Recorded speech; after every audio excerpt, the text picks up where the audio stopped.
Hi, I'm someone who's really bad at Elden Ring, and I wanted to show you the tactics that I use that allow me to repeatably beat the Scadutree Avatar, despite being terrible at this game.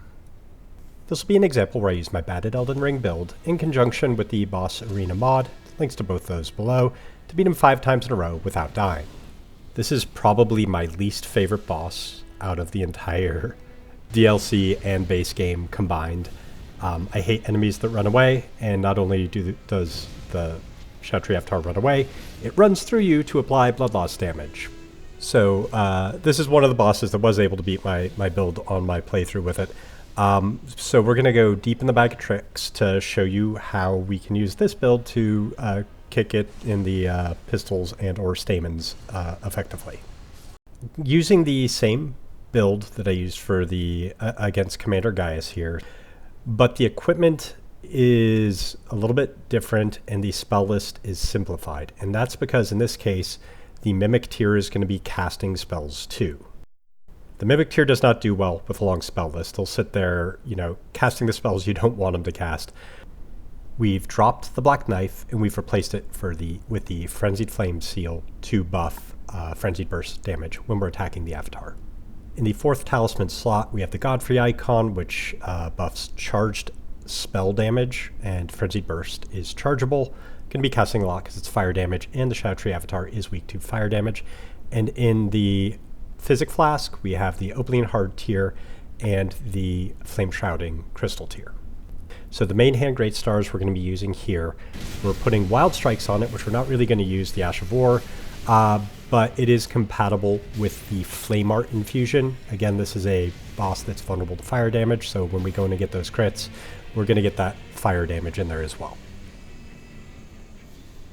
We also have some freezing pots down in the equipment section there.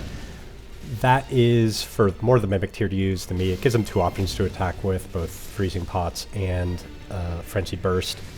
Flask allotment is a little bit different here. Normally I do a balanced approach of 7 blue flasks, 7 red flasks.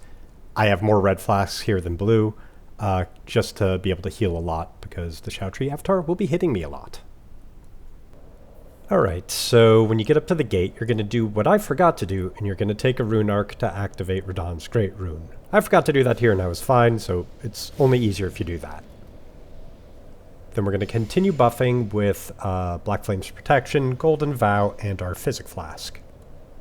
And we're going to have the Godslayer Seal in the main hand for casting, and the Frenzied Flame Seal in the offhand for its passive buff.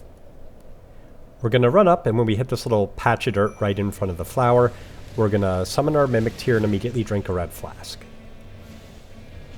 And at this point we're just going to want to start trying to hit it in the front of the face with fully charged Frenzied Bursts. And the Avatar will take way more damage if you hit the front of its face than either its body or the side and back of its face. It does stance break at the end of each phase. When that happens, you want to run up to its face, equip a Great Stars in your main hand, and R1 in the face to crit it, and that'll knock a huge chunk off of the next phase's health. During the phase change, you have some time to heal up. Use a flask or cast Heal from Afar, or use a blue flask to re-up your mana. Make sure to switch back from your weapon to the Godslayer's Seal, and when it shows up at the start of this next phase, it's probably going to charge at you a few times. It's best to try and dodge this. I generally have the best luck trying to dodge it to the side. You don't have to dodge all of them, but it helps if you at least evade 1 or 2 of them. But it's really the same deal as phase 1, where you're just blasting away with fully charged Frenzied Bursts at its face. If it charges at you again or throws spikes at you, do your best to dodge. You don't have to dodge them all, but it's easier if you dodge a few of them. And again, when it gets ready to have its phase change, when it drops down in its stance break, run up and hit it in the face again. At the start of phase 3, it's going to do this massive explosion. Make like Brave Sir Robin and run away. It's after it blows up and has its little nova, it's going to flop over to the ground, and if you're lucky, you'll be able to get 2 blasts to its face in, which will take away most of its health. If you're unlucky, you'll hit the side of his head.